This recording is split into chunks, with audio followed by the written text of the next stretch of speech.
La Turquie et le terrorisme, deux sujets qui ont été largement évoqués lundi à Bruxelles lors de la réunion des ministres européens des Affaires étrangères. Cette journée marquait aussi les premiers pas de Boris Johnson en tant que nouveau chef de la diplomatie britannique.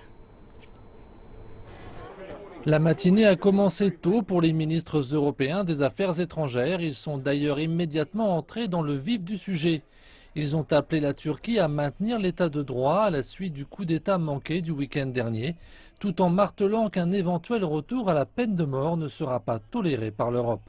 Cela n'est pas une excuse pour écarter le pays des droits fondamentaux et de l'état de droit. Nous serons extrêmement vigilants sur ce point, pas seulement pour le bien de l'Union européenne ou des négociations, mais également pour celui de la Turquie elle-même et pour la population turque.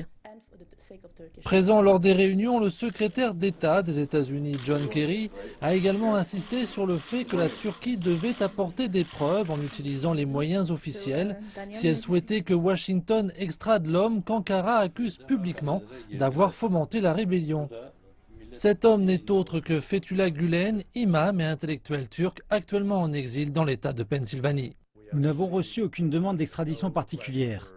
Et cela bien que l'autre jour, dans une allocution publique, le président Erdogan a appelé les États-Unis à le renvoyer en Turquie. Les ministres européens ont également abordé les mesures antiterroristes après avoir respecté une minute de silence en mémoire des victimes de l'attaque de Nice en France jeudi dernier. Après avoir mené la campagne pour le Brexit, Boris Johnson, à l'occasion de sa première visite à Bruxelles en tant que ministre britannique des Affaires étrangères, a rappelé que le Royaume continuerait à pleinement coopérer avec l'Union européenne. Nous devons appliquer la volonté du peuple et la Grande-Bretagne doit appliquer le Brexit.